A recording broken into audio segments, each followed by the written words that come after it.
ভিডিওটা কিন্তু বেশ কয়েক মাস আগেরই ভিডিও, তোমাদের সাথে শেয়ার করব বলে ভিডিওটা করে রেখেছিলাম, তবে অলসতার কারণে আর সেটা শেয়ার করা হয়ে ওঠেনি। তাই গ্যালারি ঘাঁটতে ঘাঁটতে আজ যখন ভিডিওটা চোখে পড়লো, ভাবলাম তোমাদের সাথে একটু শেয়ার করেই ফেলি। আমরা দুই বান্ধবী, সাথে আমাদের দুই কন্যা আর আমার মা ও বোন, আমরা সবাই মিলেই চলে গেছিলাম আমাদের বাড়ির কাছ থেকে ওই প্রায় 4 থেকে 5 কিলোমিটার দূরে আফটার সানসেট ফ্যামিলি রেস্টুরেন্টে। আমরা যখন গেছিলাম তখন রেস্টুরেন্টটা ওই সবে নতুন ওপেন হয়েছিল। অসাধারণ সুন্দর একটা অ্যাম্বিয়েন্স, খুব সুন্দর করে সবটা ডেকোরেশন করা হয়েছে, আমার কিন্তু বেশ ভালো লেগেছিল। তবে বোনের মুখে শুনেছিলাম রেস্টুরেন্টের ভিউটা নাকি এখন আগের থেকে অনেকটাই বদলে গেছে, মানে আগে যতটা সুন্দর করে সাজানো ছিল এখন তার থেকেও আরও বেশি সুন্দর করে সাজানো হয়েছে।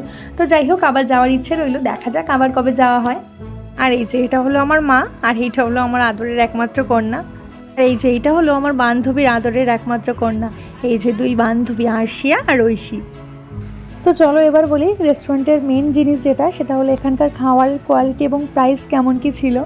তো ভিডিওটা যেহেতু কয়েক মাস আগের, তাই খাবারের প্রাইসগুলো আমার কিন্তু ঠিকঠাক মনে নেই, তবে প্রাইসগুলো ছিল কিন্তু একদমই অ্যাফোর্ডেবল প্রাইস, এবং প্রত্যেকটা খাবারের টেস্ট ছিল কিন্তু ভীষণ ভালো, এবং খাবারগুলো ছিল ঘরোয়া টাইপের, মানে একদমই বেশি রিচ ছিল না। তো আমরা প্রথমে অর্ডার করেছিলাম ফিশ ফ্রাই, তারপর অর্ডার করেছিলাম বিরিয়ানি, আর একটা ছিল পোলাওয়ের সাথে মাটনের একটা কম্বো, আর সবশেষে অর্ডার করেছিলাম চিকেন ফিঙ্গার। তো প্রত্যেকটা খাবারের টেস্ট কিন্তু আমাদের সকলেরই ভীষণ ভালো লেগেছে। পেট পুজোর সাথে সাথে সবাই মিলে কিন্তু আমরা উপভোগ করলাম সুন্দর একটা সন্ধ্যা।